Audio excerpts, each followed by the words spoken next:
तो जैसा कि पिछले एपिसोड में हमने देखा था, फिलहाल ये जो ड्यूक थे यहाँ जेनिथ के, ये और साथ में जो ब्लैक गार्ड के लोग थे, खास करके ज़ाओ ज़िंगबू वगैरह, कि इन लोगों के साथ ज़ोकिंग आगे बढ़ता है और बॉर्डर एरिया को ये क्रॉस कर चुके थे। लेकिन जैसे ही एंटर करते हैं ना, वहाँ पर कुछ चीज़ों को देख कर के जो ड्यूक थे वो अचंभित हो जाते हैं कि गॉड चाइल्ड हमें सावधान रहना पड़ेगा। क्योंकि ये चीज़ें जो हो रही हैं यहाँ पर ना, क्योंकि बहुत सारे वो मुर्दे जैसे कुछ दिखने लगे थे जो अपने पेट फाड़ के ऐसा नाचते थे, वो यहीं पर दिख रहे थे, जो कि नॉर्मली बीच में एकदम जा कर के दिखते हैं, मतलब वो मेन पेड़ के पास में। अब आगे ज़ू भी इस दौरान हाँ में सर हिलाता है। वो कैप्टन की तरफ देखता है और आसपास के एरिया को स्कैन करता है। यहाँ पर फिलहाल रात का क्योंकि देखो समय था, तो एरिया ना पूरा खतरनाक डेमोनिक दिख रहा था। और बड़ी बात ये थी कि जब ये लोग ये गहरे क्षेत्र में पहुंच चुके थे ना, तो यहाँ पर जो डाउ फ्रूट्स भी थे वो भी काफी ज्यादा थे। और फलों में जो आंखें थी वो बेसिकली खुली नहीं थी, बस वो घूर रही थी, इधर उधर भी देख रही थी। तीसरा डिफरेंस ये था गहराई में जमीन पर कोई पत्ते नहीं पड़े थे, बस मिट्टी ऑब्वियसली रहेगा क्योंकि पेड़ है, तो बाकी कुछ नहीं। जू वेट करता है। इस दौरान जो ब्लैक गार्ड कल्टीवेटर थे वो आगे के एरिया को देख कर आते हैं, फिर इन्हें लेकर जाते हैं।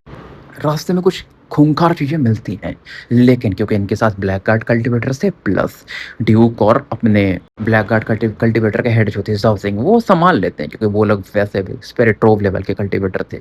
2 घंटे इस दौरान और निकल जाते हैं और बॉर्डर से काफी अंदर अब ये लोग आ चुके थे। एक जो कल्टीवेटर था ना वो चीखने लगता है, क्योंकि एक शैडो जैसा कुछ होता है जो कि उसको लपेट लेता है। जब तक कि कोई दूसरा उसको बचा पाता, उसकी बॉडी हिल जाती है और उसके बॉडी पर कुछ अंडे जैसे मतलब 10-12 ऐसे दिखने लगते हैं, वो भी फूट जाते हैं। और आगे देखते तो जंगल में और ऐसी लाशें दिख रही, 10,000, जिनके अंदर आंखें भी बनी हुई थी। मतलब देखना ही काफी खतरनाक दिख रहा था और बहुत सारी लाशें तो सड़ चुकी थी ऑब्वियसली समय के साथ। अब ऐसे फिनोमिना के बारे में तो इवन ड्यूक हेवन जेनिथ को भी नहीं पता था, ना तो इन्होंने इतिहास में भी पढ़ा था, इतना यहाँ के आसपास के जो 36 शहर ने चीजें रिकॉर्ड की थी। तो वो बोलते हैं यार कुछ तो गड़बड़ हो रहा है। जू भी देख रहा था इन चीजों को। एक लाशों ऐसा हिलने लगती है और बहुतों का ध्यान जोकिंग और बाकियों पर आ जाता है, लाशों का। ज़ॉम्बी एक तरह से वो बन चुके थे और इन पर अटैक करना शुरू कर देते। अब एक जो ब्लैक गार्ड कल्टीवेटर था, एक ज़ॉम्बी को 2 भागों में काट देता है, लेकिन फिर जमीन से और ज़ॉम्बीज़ उठते हैं और आने लगते हैं। सैकड़ों हो चुके थे।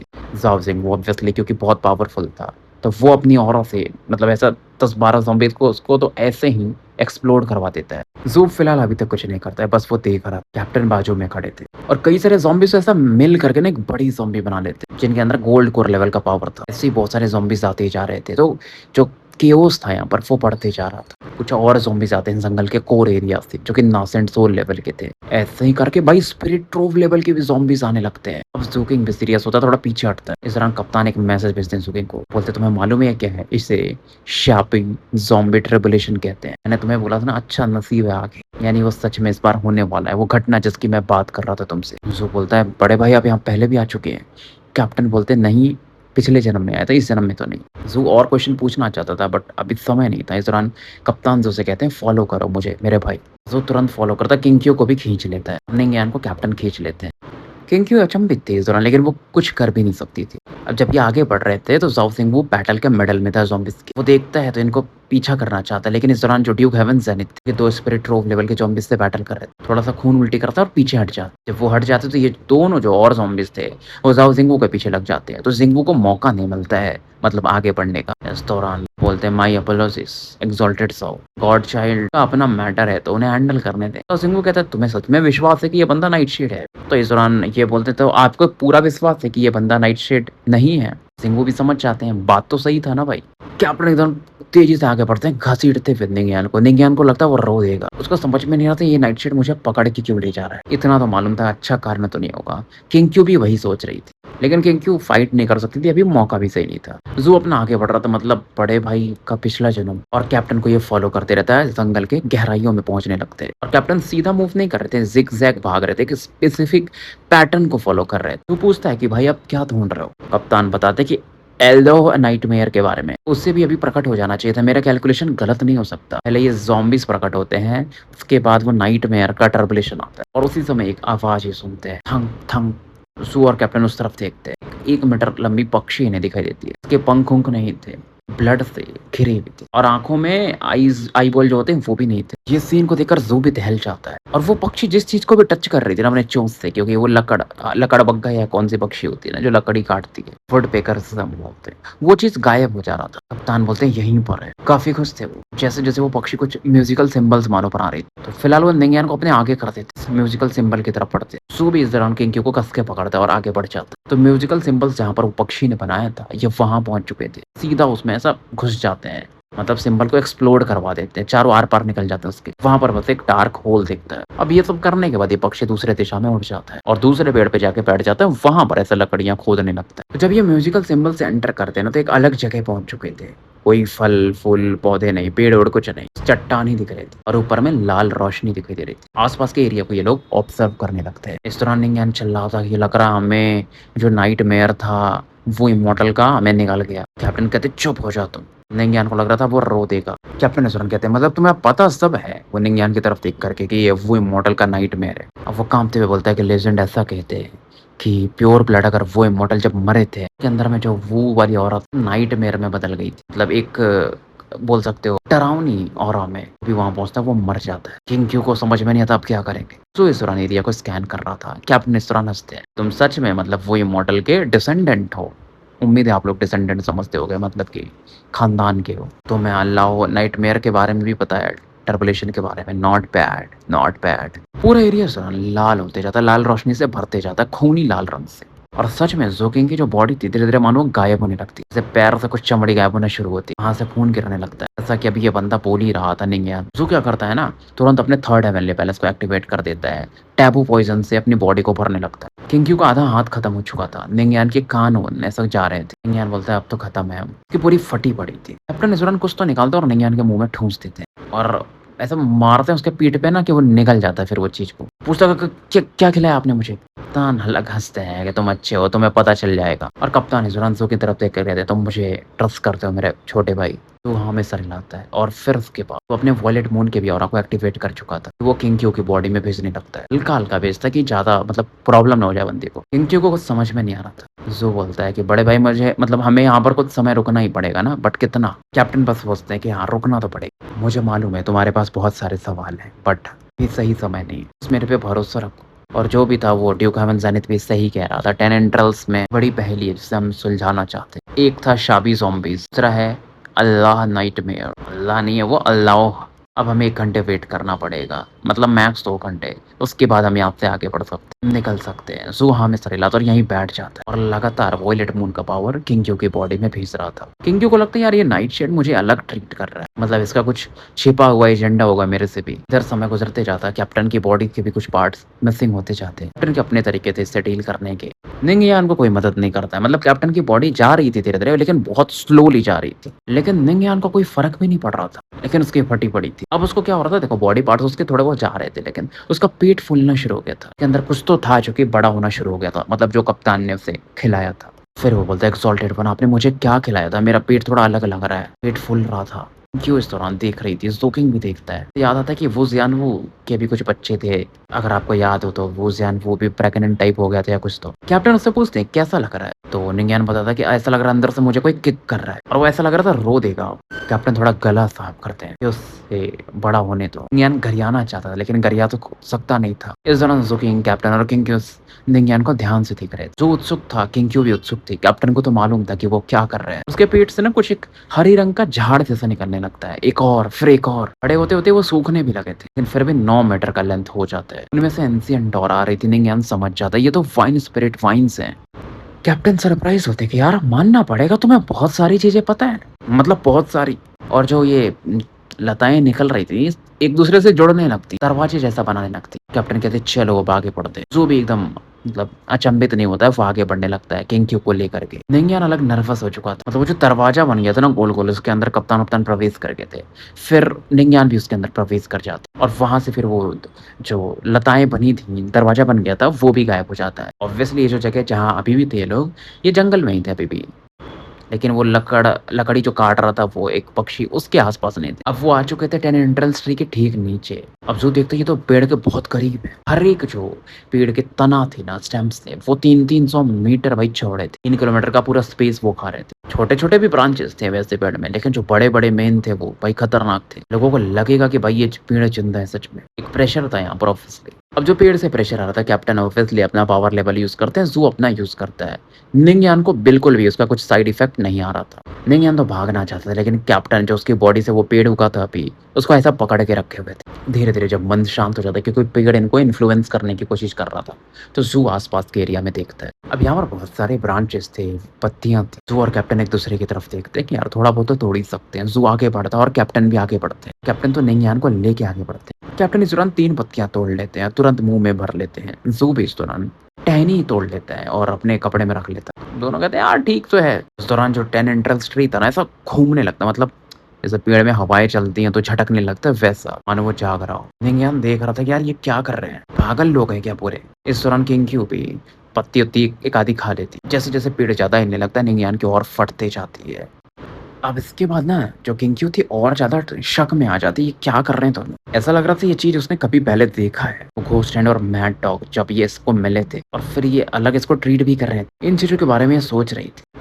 इधर ज़ू अपना पत्तियों-वत्तियों को देख रहा था। एक और ऐसा टहनी तोड़ने वाला था, लेकिन तभी ये जो ट्री था और ज़्यादा हिलने लगा। ऐसा हवा सा चलने लगता है, बस पेड़ इतना तेज़ी से झटकारता है इन लोगों को। वो अपना विचार बदल देते हैं और इस दौरान कप्तान किंग की तरफ देखकर कहते हैं, "तुम्हें भी ये सब चीज़ें चाहिए राइट? क्योंकि तुम इतना ही बोलते हैं, तो चलो कोई मैं तुम्हें ये भी दे देता हूँ।" और जो इस लड़की का वेपन था एविल घोस्ट साइथ, वो इसे पकड़ा देते हैं। तुरंत ये बंदे आगे बढ़ते हैं टहनी-वहनी काटने के लिए। ज़ू इसके बैग को भी पकड़ा देता है। जैसे इसको बैग मिलता है, सबसे पहले ये अपना मास्क पहनती है और फिर पूछती है, "तुम दोनों हो कौन?" कैप्टन लुक देते हैं कि, "तुम हमारे गॉड चाइल्ड को ऐसे बोल रही हो इतना रूडली?" ज़ू थोड़ा गला साफ करता है और कैप्टन की तरफ देखता है कि मत परेशान करो इसको, जाने दो। कैप्टन आगे कुछ नहीं कहते। वो इस पेड़ पर चढ़ने लगते हैं। किंग की तरफ देखते हैं कि फॉलो करो। निंग को समझ में नहीं आ रहा था, यार ये क्या कर रहे हैं? ध्यान से वो देखता है ज़ू और कैप्टन की तरफ। उसको लगता है यार ये इधर जो उसकी तनाएँ थी क्योंकि कैप्टन एक पकड़ के ही थे, निंग के जो पेट से निकला था, पकड़ के खींच देते हैं। तो निंग अपने आप ऊपर चला आता है और किंग भी फिर इन्हें फॉलो करता है। पेड़ धीरे-धीरे कहीं न कहीं जाग रहा था। अब धीरे-धीरे ये लोग 300 मीटर ऊपर आ चुके थे। ऊपर अब 300 मीटर आप समझ रहे हो, पूरा जंगल देख सकते हो। हाँ, लेकिन पेड़ कहाँ तक है वो अभी भी बहुत ऊँचा था। ज़ू इस दौरान दायाँ हाथ खुजने लगता है। एक आँख भी बेसिकली वहाँ खुल जाता है, तो उसी की तरफ देख रहा था। किंग के साथ भी सेम चीज़ें हो रही थी। उसके हाथ पर आँख ऐसे अपने आप प्रकट होने लगती है। कैप्टन का भी सेम हाल। निंग फिर भी बेहतर था और उसके बाद कैप्टन बोलते हैं, "ये जो अभी घटना घटित हो रही है इसे कहते हैं पी-शाह आई टर्बुलेशन।" और वो बोलते हैं, "अब जो मैंने तुम्हारे बड़े भाई ने बोला था कि वो खुशनसीबी का समय आने वाला, अब वो बहुत करीब है।" कैप्टन उस दौरान वो जो आँखें थे ना, उन्हें निकाल के ही खाने लगते जो उनकी बॉडी पर उग रहा था। निंग को ज़्यादा फ़र्क तो पड़ता नहीं है। ज़ू अपने टैबू पॉइज़न कोर से इन्हें गलाने लगता है और किंग को इससे फ़ायदा था क्योंकि देखो किंग मल्टीपल पर्सनैलिटीज़ को डील करती है। मतलब एक इंसान में के अलग-अलग बोल सकते हो व्यवहार। तो उसको जो टेक्निक कल्टीवेट करती थी अपना, उसके लिए बहुत अच्छा था, तो उसके लिए भी फ़ायदा था। वो उसे अपने सी ऑफ कॉन्शियसनेस में डाल रही थी। बस सबसे नॉर्मल कोई था तो निंग उस पर कोई फ़र्क ही नहीं पड़ रहा था उन आइज़ का। और ये जो आँखें थी ना उन्हें ज़ू अपना घोस्ट टेम्पलर की ऑरा से क्रश करते जा रहा था और क्रू ग्लूम टाओ सीजिंग आर्ट से उनके अंदर की इम्प्योरिटीज़ निकाल रहा था क्योंकि हर एक आँख में मानो एक सोल की ऑरा थी। फिलहाल धीरे-धीरे 2400 मीटर तक ऊपर चढ़ चुके थे। आँखें जो बन रही थी अब बनना भी बंद हो जाती है। कैप्टन उस जगह जाके रुक जाते। कुछ कैलकुलेशन कर रहे थे, उँगली पर ऐसे जोड़ रहे थे, घटा रहे थे। अब जिस टहनी पर वो खड़े थे ना, कुछ तो निकालते हैं रस्सी के जैसा और उसी टहनी पर फेंक देते हैं और वो चीज़ें गायब भी हो जाती है। कैप्टन इस दौरान ज़ू की तरफ देखते हैं, उनकी आँखों में एक अलग चमक था और ज़ू भी सेम करता है क्योंकि कैप्टन ने वो अपने पेट के अंदर से निकाला था। ज़ू भी अपने पेट को हल्का-सा काटता है, कुछ तो निकालता है और पेड़ पे फेंक देता है। ये और अभी ये पेड़ अब्ज़ॉर्ब कर लेती है। कैप्टन अब किंग की तरफ देखते हैं। अब लड़की क्योंकि मास्क पहन चुकी थी तो चेहरा बदल रहा है, कैसा कर रही है वो रिएक्ट किसी को पता नहीं था। वो अपना पेट थोड़ी काटेगी। कैप्टन थोड़े-से निराश होते हैं कि यार ये लड़की इनको समझ में तो आ रहा है कि यार ये दोनों पागल लोग हैं कि यार इनके पास इतना नहीं रहा ये ऑरा जो एंट्रेंस निकाल रहे तो मेरा भी पेट फाड़ देंगे। लेकिन मुझे थोड़ी इतना जल्दी काट सकते। क्या पता ये मेरा पेट फाड़ दे क्योंकि देखो निंग की बॉडी बहुत स्ट्रॉन्ग है, आपको पता है।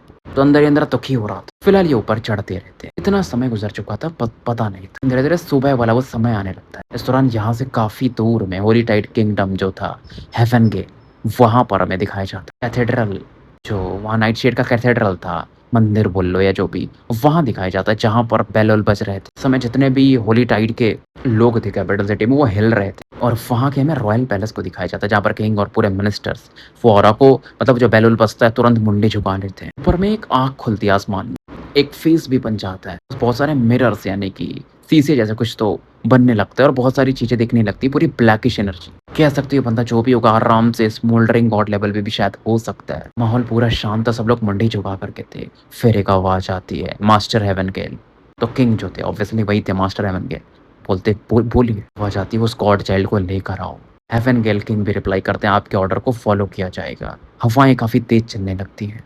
लेकिन इस दौरान जो अपना ईस्टर्न वेस्टलैंड काउंटी था, यानी जहाँ पे अपना टेनेंट्रल ट्री था, उस जगह को दिखाया जाता है। सूर्य की किरणें चारों तरफ फैल चुकी थी। कैप्टन इस दौरान अपने बॉडी में से वही वो जो फ्लैश था वो निकाल रहे थे और वृक्ष पे दे रहे थे। की आँखों में एक अलग मैडनेस था और ज़ो भी वही कर रहा था। उसको पता भी नहीं था कैप्टन ये क्यों कर रहे हैं, बट उसे मालूम था कि भाई कैप्टन अगर कुछ कर रहे हैं तो होगा, कुछ रिचुअल होगा और अभी तक इन्हें कोई मुसीबत का सामना नहीं करना पड़ा था, इसकी वजह से शायद। क्योंकि कहा जाता है ना भाई कि टेनेंट्रल ट्री में बहुत सारे खतरनाक चीज़ें हैं। ये एक पज़ल के समान है, आज तक कोई भी इसको सॉल्व नहीं कर पाया है। तो समझ जाता है कैप्टन ने अपना तरीका ढूँढ लिया होगा। पहला पज़ल यानी कि वो शैबी ज़ॉम्बी को उन्होंने रिज़ॉल्व किया, फिर वो वुडपीकर, एल्लेओ नाइटमेयर, देन उसके बाद वो बिस्मा आई टर्बुलेशन जो आँखें बन रही थी। बाद कैप्टन ने अपनी बॉडी से वो चीज़ें निकालना शुरू कर दी थी, पेड़ पर गिराना जो कि मैं भी कर रहा हूँ। ये और टर्बुलेशन है क्या? तो ये सब सोच रहा था। फिलहाल ये भाई ज़मीन से 6000 मीटर के ऊपर ऊँचाई पर थे, पेड़ के ऊपर यानी 6 किलोमीटर। तो सोच रहा था क्या बोल रहे थे कैप्टन, क्या वो खुशनसीबी है, क्या वो डेस्टिनी हो रहा है या क्या है? ज़्यादा सोच नहीं पाते क्योंकि एक तरफ उसका ध्यान जाता अचानक से रुकते हैं क्योंकि एक ऑरा इनकी तरफ पड़ती है डार्क ग्रीन कलर की और कुछ पेड़ की जो छाल होती है ना जो काफ़ी स्ट्रॉन्ग होती है वैसी थी जिस पर कुछ फूल जैसे खिल रहे थे। फेंडिंग या किंग भी काफ़ी सीरियस हो जाता है। कैप्टन को फ़र्क नहीं पड़ता, वो हँसते हैं, हम सही दिशा में आ रहे हैं। यहीं पर वो हेवन वाली ऑरा प्रकट होगी। लेकिन इस दौरान ऐसे 1 लाख जो पेड़ के छिलके जैसे जो भी थे वो अपना मुँह फाड़ने लगते हैं। और ये देखो एक ट्रंक पे थे, मतलब एक तना पर जो कि 3-3 हज़ार मीटर का था। ऐसे ही 9 और तने थे, इसीलिए तो इस पेड़ का नाम टेनेंट्रल्स ट्री है। हर जगह ऐसा ही हो रहा था और ऊपर आसमान में ना एक स्पेस होल बनने लगता है। ज़ो को लगता है यार इसने कहीं देखा था ये चीज़, सपने में देखा था कि कोई तो है इस स्पेस के अंदर। वो उस दिन जब वो बैठा हुआ था सो रहा था शायद, जिस ऑरा की तरफ वो आकर्षित होने लगा था ज़ो किंग, यहीं पर आने के बाद शायद उस दिन की ये बात है। इस दौरान किंग की जो वो स्पिरिट थी ना वो भी चीखने लगती है। इनविजिबल फोर्स ये लोग फील करते हैं। ज़ो का भी दिमाग एकदम दर्द में आने लगता है। कुछ था जो कि मानो उसके लाइफ फोर्स को खत्म कर रहा था।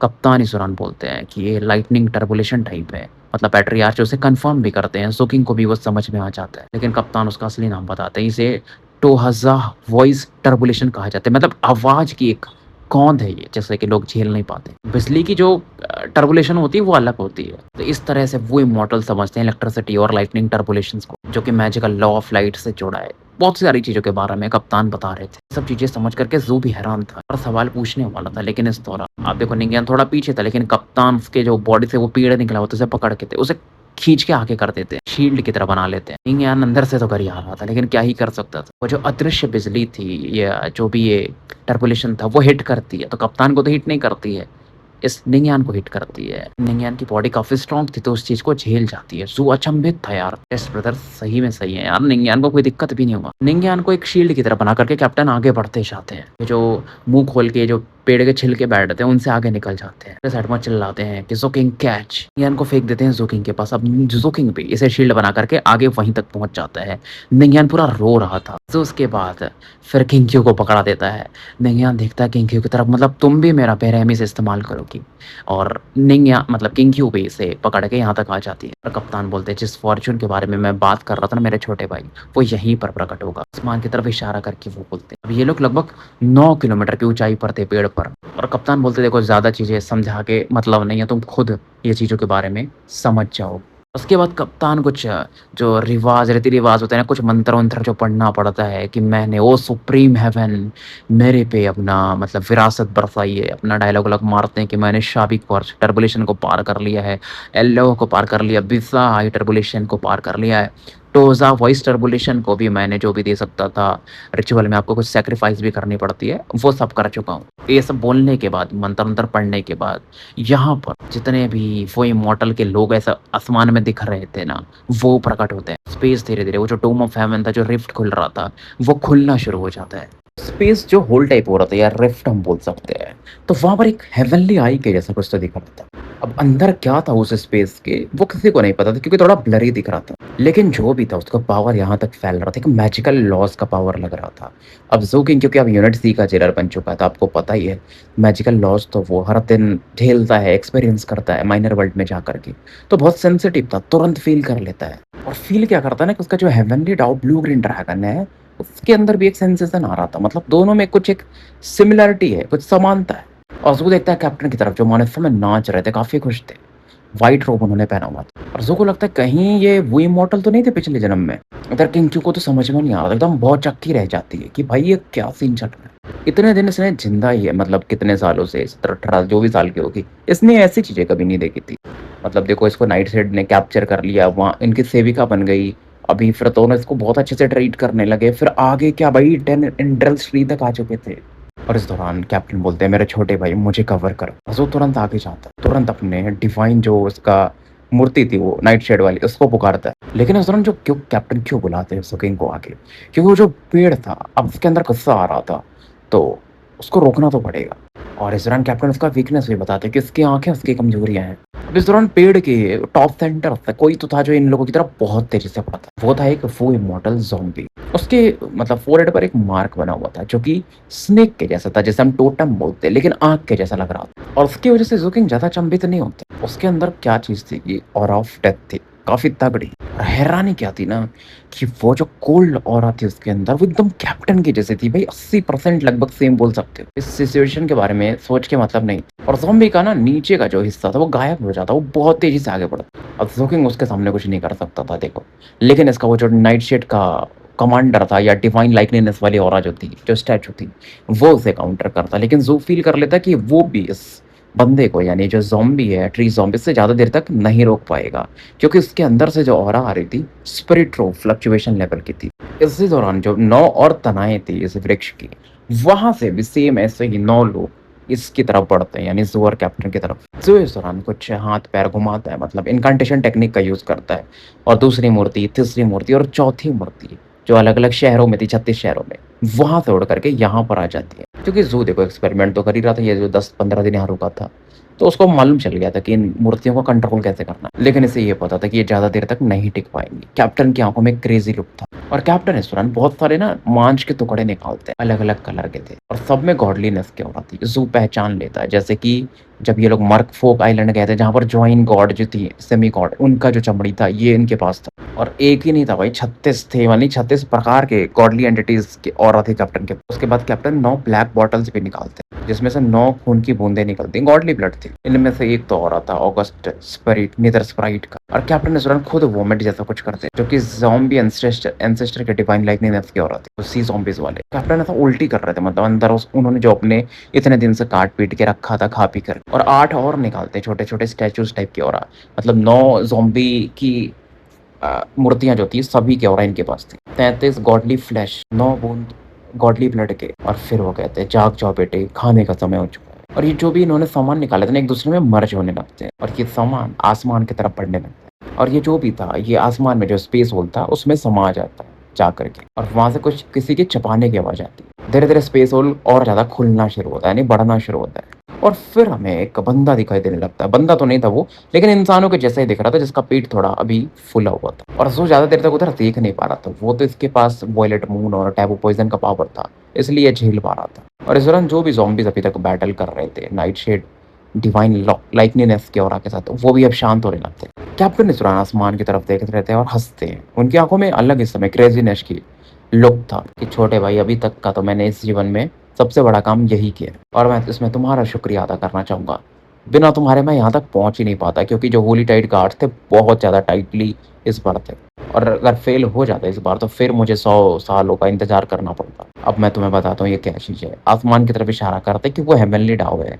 देखो रिवर्ड एंशिएंट मेनलैंड में टोटल 1 लाख हेवनली डाओस हैं और हर एक का अपना पावर है, कंप्लीट पावर है, और हर एक एरिया के हिसाब से वो बटे हुए हैं। और इनके ऊपर आते हैं 99 एंशिएंट हेवनली डाओस। और तुम जो देख रहे हो ना आसमान में, वो 1 लाख नॉर्मल हेवनली डाओस में से एक नहीं है, या 99 एंशिएंट हेवनली डाओस। क्योंकि देखो वो इमॉर्टल जो है बहुत लंबे समय से एग्जिस्ट कर रहे हैं, तो उनके जो हाई लेवल पावर जाने का तरीका था अलग था। इस दुनिया में उस समय 3173 प्रजातियां हुई करती थी रिवर एंसेंट मेनलैंड में, और हर एक प्रजाति अलग अलग टाइम में एग्जिस्ट की है।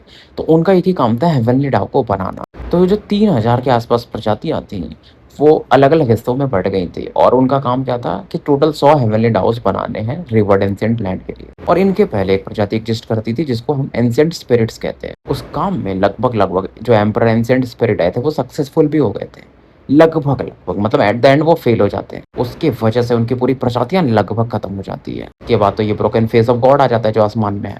तो जो ये 3000 प्रजातियां काम कर रही थी हेवनली डाउ बनाने के लिए इतने सालों से, उसमें एक अलग सा ट्विस्ट आ जाता है। इस मिशन में बोल सकते हो जो हेवनली डाउस बना रहे थे वो इमॉर्टल वाले सबसे बाद वाले हैं, और ये लोग भी लगभग सफल होने वाले थे। तो उनका आखिरी काम यही था कि ये जो वृक्ष था ना टेरेंट्रल्स, इसको हेवनली डाओ को समर्पित कर, जिससे कि वो रिवर्ड एंसेंट मेनलैंड से कनेक्ट हो जाएगा। इसके बाद हेवनली डाओ जाग जाएगा। तो आखिरी काम था इन लोगों का जो कि मैं पूरा कर रहा हूँ, वो इमोर्टल्स का। तो ये देखो ये 100वां एंशिएंट हेवनली डाओ बनेगा। अब सीन कैसा है, जब ये जागेगा तो ऑब्वियसली जो इसको बनाया है वो उसको कंट्रोल कर सकता है। 3000 प्रजातियों ने इन चीज़ों पर काम किया है, लेकिन वो लोग लगभग खत्म हो चुकी हैं वो प्रजातियाँ। वो हेवनली डाउ तो पहले से था ये वाला भी, लेकिन ये पूरा नहीं था। अब कैप्टन इसको पूरा कर रहे हैं। ऐसा समझो कि हम इसके बाप बन जाएंगे। क्या सोचते हो इसके बारे में? कैप्टन इस दौरान हंस रहे थे, जो एकदम हैरान था। इस दौरान आसमान में से दो, मतलब दो क्या, हाथ ऐसा बाहर निकलते हैं, इस वाले स्पेस में आते हैं, जो कि एकदम स्नो वाइट के संबंध थे। एक अलग खुशबू आ रही थी, मैजिकल लॉज थे उसके अंदर में। और वो हाथ क्या करते हैं ना कि ये जो पूरा वृक्ष है ना उसको उखाड़ने लगता है, क्योंकि उसको निकलना था पूरा। ये सब सुनकर के किंग क्यू और निंग यान तो उनको तो समझ में नहीं आता, एकदम अवाक रह जाते हैं। किंग क्यू भी और निंग यान भी ये काम करना चाहते थे। वो अपने पेट को फाड़ करके मतलब वृक्ष को कुछ समर्पित करना चाहते थे, लेकिन ये लेट हो चुके थे। कैप्टन कहते हैं, हंसने लगते हैं, तुम लोगों ने मेरी बात पहले मान ली होती। और फिर कप्तान जो से बात करने लगते हैं कि छोटे भाई देखो, अब ये 100वां एमएलए डाउ तो अब जाग चुका है, लेकिन इसको बड़ा होने में बोल रहे हैं जो भी सालों लगेंगे। लेकिन अब क्योंकि हम इसके बाप बन गए हैं तो हमको कुछ फायदा मिलेगा। वो सिसी, मतलब कॉन्ग जैंगलोंग को वो सिसी कहते हैं, मतलब लड़कियों वाला लौंडा। ऐसे मिशन कर पाएगा वो थोड़े थोड़े मिलिट्री क्रेडिट्स के लिए? कैप्टन की आवाज में एक अलग गर्व था कि यार मैं हूँ भाई, मजाक नहीं है। अब जब ये हेवनली डाउ प्रकट होता है आसपास का एरिया पूरा हिलने लगता है। तब प्रेशर पड़ रहा था अर्थ पे भी भाई, जमीन में दरारें आने लगती है। और इसकी ऑरा की वजह से ना पूरे 36 शहर जो आसपास थे ना वो भी इसमें अफेक्ट हो जाते हैं, कि वहाँ के भी रोड वोड फटने लगते हैं, बहुत सी चीजें होती हैं। क्योंकि अब यहाँ पर एक नया मैजिकल लॉ आ रहा था, एक ऑरा प्रकट हो रही थी, एक स्पिरिचुअल एनर्जी आ रही थी।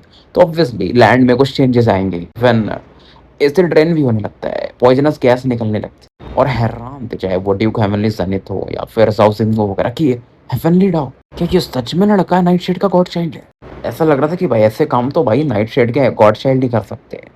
जाओ जिंगको तो एकदम हैरान हो जाता है। लिन युवान वो जो लड़का था वो तो बोलता है यार मानना पड़ेगा, अब तो अगर ये चाहे कि मेरा लाइफ लैम्प ले ले तो मैं दे भी दूंगा। अब देखो ये और धीरे धीरे थोड़ी बहुत तो उसकी लहर जाएगी ना, क्योंकि ये जो हेवनली डाउ प्रकट हुआ था। तो जितने भी मतलब ये वो फैमिली के लोग थे इधर उधर फैले हुए थे आसपास के एरिया में, वो इधर तरफ देख करके रेस्पेक्ट दिखाते। धीरे धीरे ये वृक्ष अब आसमान में जा रहा था। किंग इस दौरान वृक्ष के छाल को पकड़ की थी। किंग को भरोसा नहीं हो रहा था कि ऐसी चीजें भी होती है। निंगयान वो तो बोलता है यार पेड़ फाड़ के मतलब नहीं है, और वो निंगयान थोड़ा नीचे चला जाता है क्योंकि अब पेड़ जा रहा था ऊपर, तो पैर और सरक जाता है उसका। लेकिन कैप्टन क्योंकि इसका झाड़ पकड़ के रखे थे जो इसके पेट से निकला था, तो ये अभी भी लटक रहा था हवा में। अब जोकिंग भी पेड़ के एक हिस्से को पकड़ लेता है, कैप्टन की तरफ देखता है जो कि अभी भी हंस रहे थे पागलों की तरफ। ये जू के हिसाब से भी सबसे बड़ा मिशन था। देखो कैप्टन के साथ उसने जो भी किया है, लेकिन ये बहुत अलग लेवल का मिशन था। और कप्तान बताते कि अब जो फायदा होने वाला है ना वो हमें मिलने वाला है इसके बाप होने का। तो अचानक से वो स्पेस रिफ्ट से दो ऑरा निकलती है, एक कप्तान की तरफ बढ़ती है और एक जोकिंग की तरफ, और इनको घेर लेती है। ये प्रिज्मेटिक लाइट थी, जो को पता नहीं था क्या है, लेकिन इसके अंदर वो magical laws of heaven and earth को सेंस कर सकता था। इसमें खतरनाक लेवल की डाउ रेजोनेंस की ऑरा थी। बस समझ लो इसके बाप होने का हमें कुछ प्राइज मिल रहा है। निंगयान हैरान था कि यार काश मैंने उस समय अपना पेट फाड़ उड़ के कुछ दिया होता, तो मैं भी इस पेड़ का बाप, मतलब हेवनली डाउ का बाप होता। किंग को नहीं पता था भाई ये किस प्रकार की लाइट है, उसके अंदर से तगड़ा स्पिरिचुअल एनर्जी ये फील कर सकती थी। आसपास में एनर्जी फिर भी फैली थी ना, उसे एब्जॉर्ब करने लगती। लेकिन सबसे ज्यादा फायदा तो ऑब्वियसली कप्तान और जोकिंग को हो रहा था। कप्तान जैसे जैसे एनर्जी एब्जॉर्ब कर रहे थे, उनके बॉडी में जो सील्स थे, बहुत सारे सील है ना उनके बॉडी में, उसको वो तोड़ते जा रहे थे। और जोकिंग की भी ऑरा बहुत तेजी से ऊपर जाती। साथ में उसका छठवां हेवनली पैलेस पूरी तरह से बन चुका था। जो सोचता है क्या करूं मैं, कि कौन सी एक बाहरी एक्सटर्नल एंटिटीज को रखना पड़ता है ना और स्ट्रॉन्ग बनाने के लिए, क्या रखूं। पहले सोचता है 10 इंटरल्स ट्री, उसे तो हेवनली डाउ एब्जॉर्ब कर रहा है। तो ये सही नहीं है। फिर उसके दिमाग में आता है यार, अब स्वॉर्ड अपने स्वॉर्ड के बारे में सोचता है, जो एम्परर स्वॉर्ड ये कल्टीवेट कर रहा है, वो भी अभी पूरा नहीं है। तो इसके दिमाग में आता है ब्लू ग्रीन ड्रैगन को, तो वो उसे आवाज़ देता है जो कि बाहर निकलता है, और ब्लू ग्रीन ड्रैगन इस दौरान देखता है एंशिएंट ड्रैगन की तरफ, मतलब कि एंशिएंट हेवनली डाओ की तरफ, दोनों की नज़रें मिलती हैं। और ब्लू ग्रीन ड्रैगन जो पेड़ का एक हिस्सा था थोड़ा बहुत खा लेता है जुकिंग के देने पर, तुरंत आसमान की तरफ बढ़ने लगता है। कैप्टन इस दौरान इस सीन को देखकर के अचंभित थे, वृक्ष को देखकर नहीं अचंभित थे, जुकिंग के ब्लू ग्रीन ड्रैगन को देखकर अचंभित थे कि वो उसके अंदर एक एम्ब्रॉयनिक हेवनली डाओ की हो रहा है, मतलब नवजात हेवनली डाओ की। ये तो मैं करना चाहता था, कैप्टन कहते हैं, मानना पड़ेगा छोटे भाई, ये मैंने बहुत ट्राई किया था लेकिन मैं कर नहीं पाया था, मतलब अपना खुद का एक हेवनली डाओ बनाना। तुमने कैसे कर लिया ये? अब इस दौरान जब उन दोनों की नज़रें मिलती है ना, तो वो जो एंशिएंट हेवनली डाओ था वो एक golden energy blue green dragon को देता है, जो कि बेसिकली था हेवनली डाओ का इसेंस, मतलब उसका कोर पावर। कप्तान और अचंभित हो जाते हैं। एक तरह से जो एंशिएंट हेवनली डाओ है उसने, यानी इस छोटे हेवनली डाओ को जो ब्लू ग्रीन ड्रैगन के अंदर की ऑरा है, उसको अपना ऑरा दे दिया, तो एक तरह से वो इसका बाप बन गया। अब ये एनर्जी एब्जॉर्ब करने के बाद ब्लू ग्रीन ड्रैगन और इवॉल्व हो जाता है, हेवनली डाओ की तरफ ऐसा इशारा करता है थैंक्स टाइप में। फिर ज़ूकिंग के छठवें हेवनली पैलेस में जाकर के समा जाता है। अब ज़ू के पास हेवनली डाओ रेजोनेंस की भी और आ चुकी है इस दौरान, क्योंकि एनर्जी तो अभी भी और उसको मिल ही रहा था, तो इसका सातवां हेवनली पैलेस भी शेप लेने लगता है। और कप्तान इस दौरान कहते हैं यार देखो, बाप तो हम दोनों बन चुके हैं एंशिएंट हेवनली डाओ के, लेकिन तुम्हारा ब्लू ग्रीन ड्रैगन वो हेवनली डाओ का गोद लिया हुआ बच्चा बन चुका है, तो क्या हुआ, वो तुम्हारा ग्रैंडसन हुआ या मेरा ग्रैंडसन हुआ, मतलब ये तुम्हारा ब्लू ग्रीन ड्रैगन? कप्तान ऐसा पूछते हैं। इस दौरान वो जो एंशिएंट हेवनली डाओ था वो पेड़ को और तेजी से खींचने लगता है, एब्जॉर्ब कर रहा था क्योंकि, तो स्पेस होल की तरफ ज़ूकिंग कैप्टन वगैरह जाने लगते क्योंकि ये लोग पेड़ पे ही थे अभी तक। अब क्योंकि यहाँ पर ओवरफ्लोइंग एनर्जी थी, बहुत ज़्यादा एनर्जी फ्लो कर रही थी, तो किंग क्यू हो जाए या निंगयान, इनके भी कल्टीवेशन को काफ़ी फायदा मिलता है। सातवां जो इसका हेवनली पैलेस आधे से ज़्यादा कंप्लीट हो चुका था, 70%, 80, 90 तक पहुंच जाता है। अब जो सोचता है इस वाले हेवनली पैलेस के अंदर मैं क्या रखूं, एम्परर स्वॉर्ड तो अभी भी पूरा नहीं है, और इसका वो जो टेक्निक है वो साइबर वाला वो भी ठीक ठाक नहीं है, ब्रूग्लू मार्ट को रख नहीं सकता है। इसकी जो मास्टर फ्री स्पिरिट जिस सरिया के अंदर है या फिर शैडो, वो भी काम के नहीं है, जो उन पर उतना भरोसा अभी भी नहीं करता था। वॉलेट क्रिस्टल काम कर सकता है लेकिन जो उसके रहस्य को भी बहुत अच्छे से नहीं जानता था, तो जू सोचता है अब क्या बचा, तो घोस्ट एम्परर माउंटेन जो कि इसके सी ऑफ कॉन्शियसनेस में अभी तक पड़ा हुआ था उससे उठाता है और सातवें हेवनली पैलेस की तरफ बढ़ा देता है, और तुरंत जो बाकी इसके हेवनली पैलेस थे ना इसको रिजेक्ट करने लगते हैं, लेकिन जू वॉयलेट मून की ओर से इन सभी को सप्रेस कर देता है और घोस्ट माउंटेन को अपने सातवें हेवनली पैलेस में जो कि अब पूरा हो चुका था उसमें रख देता है। धीरे धीरे धीरे धीरे इसका जो प्रोसेस होता है मर्ज होने का वो भी कंप्लीट हो जाता है बहुत तेजी से, क्योंकि ये स्पिरिचुअल एनर्जी एब्जॉर्ब करते जा रहा था और जू का पावर लेवल और ऊपर जाते जाता है। जब ये यहाँ पर आया था 10 एंट्रल्स में, उससे कहीं ऊपर जा चुका था, चीजें अभी खत्म नहीं हुई थी, लेकिन अब पावर उतना बचा नहीं था। देखो एक तो इसको हेवनली डाओ भी सपोर्ट कर रहा था इसकी बॉडी का, तो इसकी ऑरा तेजी से बढ़ गई थी। अब ये लाइफ लैम्प निकालता है जो कि ब्लड कलर्ड विंग था, जो अभी इसको मिला था थोड़ी देर समय पहले जाओ जिंग से, तो इसको क्लीन करता है बार बार। कैसे क्लीन करता है, तो घोस्ट एम्परर की क्लींजिंग ऑरा से, फिर गोल्डन क्रो से, फिर वॉयलेट मून से, टैबू पॉइजन से और ब्लू ग्रीन ड्रैगन से, क्योंकि जू को भरोसा नहीं था किसी चीज पर। उसके बाद ये इसे अपने सी ऑफ कॉन्शियसनेस में डालता है, तो धीरे धीरे होकर के वो इसका एक और हेवनली पैलेस बना देता है, और जू को इसका पूरा इन्फॉर्मेशन मिल जाता है कि ये डिफेंसेस वगैरह बूस्ट नहीं करता था जैसे बाकी इसके दो जो लैंप है वो करते हैं। जैसे एक फिजिकल बॉडी को प्रोटेक्ट करता है, दूसरा सोल को। ये जो था ये इसके स्पीड को बढ़ा रहा था, लेकिन ये लैंप जो था ना वो पेयर ऑफ लैंप्स में आता है, तो ये उसका एक हिस्सा था। अगर दूसरा लैंप भी मिल जाता तो जू को मजा आ जाता, और एक विंग से इतना स्पीड है इसके इस लाइफ लैंप के, तो दूसरा मिल जाएगा तो क्या ही होगा। फिलहाल जू देखो 5 हेवनली पैलेस पे था, यहाँ जब आया था तो अब 8 पे पहुंच चुका था, क्योंकि ये भी इसका एक हेवनली पैलेस बना चुका था जो कि लाइफ लैंप से बना था। पहले इसके जो पैलेसेस की लिमिट थी 10 थी, अब ये 11 पहुंच चुकी थी लाइफ लैम्प की वजह से, और उसका 9वां हेवनली पैलेस भी 50% तो कंप्लीट हो जाता है। अब जो ये पेड़ था ना बस 3000 मीटर बचा था जमीन, मतलब 3 किलोमीटर तक वो स्पेस में समाने से, तो जू अब समझ जाता है कि भाई अब जाने का समय हो चुका है। कैप्टन की तरफ देखता है, कैप्टन की ओरा भी काफी बढ़ चुकी थी, चाहे जू कितना भी स्ट्रांग बन जाए कैप्टन की ओरा को ये नाप नहीं पाता था, और कैप्टन से कहता है कि अब जाने का समय हो चुका है। जब ये आवाज किंग की और निंगयान भी सुनते हैं जो कि कल्टीवेट कर रहे थे, सुनते हैं तो अपनी आंखें खोल लेते हैं। निंगयान अभी भी थोड़ा नर्वस था, लेकिन किंग अब समझ चुकी थी कि ये लोग कौन है, लेकिन उसके दिल में या दिमाग में थोड़े मिक्स्ड इमोशन थे। लेकिन कैप्टन सुरान कहते रुको एक सेकंड, हेवनली डाओ की तरफ देखते। जो समझ जाता है कैप्टन क्या करने वाले, वो सुधरेंगे नहीं, मतलब वो कुछ तो काट पीट के ही जाएंगे, खा करके, दांत में चबा करके। और वो एक स्पेस पोर्टल था ना उनके पास एक्टिवेट करने का कैप्टन के पास, तो बोलते यार देखो ये ट्रेज़र बहुत तगड़ा है, मैंने बहुत खर्चा किया है इस पे। तो ये कहाँ ले जाएगा? ले तो जाएगा हमको सीसी लिंक काउंटी के आस-पास ही, लेकिन रैंडमली ड्रॉप कर सकता है क्योंकि मैं इसे पूरी तरह से कंट्रोल नहीं कर पाता हूँ। तो अगर मैं मान लो इसमें समा नहीं पाया क्योंकि पोर्टल खुलेगा फिर बंद हो जाएगा, तो मुझे किक मार देना या जो भी कि मैं इसके अंदर चला जाऊँ तुम्हारे साथ। ज़ू हाँ में सर था इस दौरान कैप्टन फिर। जब ये सब बोलते हैं तो निंजान को समझ में आता है ये सी सीलिंग काउंटी की क्यों बात कर रहा है, उसको थोड़ा बहुत अब आइडिया लगता है। अब हेवनली डाव का हाथ भी जो कि धीरे-धीरे इस पेड़ को खींच रहा था, तो रिलैक्स हो चुका था। तब भी कैप्टन वहाँ पर पहुँचता अपने बेटे की तरफ। मुँह जितना फाड़ सकते थे बड़ा, उतना बड़ा फाड़ते हैं। हाथ में यानी उँगली में अपना मुँह धँसा देते हैं। तो फिलहाल हम स्टोरी यहीं समाप्त करते हैं और मिलते हैं फिर कल एक नए एपिसोड के साथ। तब तक के लिए मैं आपका साथी एन अल्केमिस्ट एके मुसाफिर विदा लेता हूँ।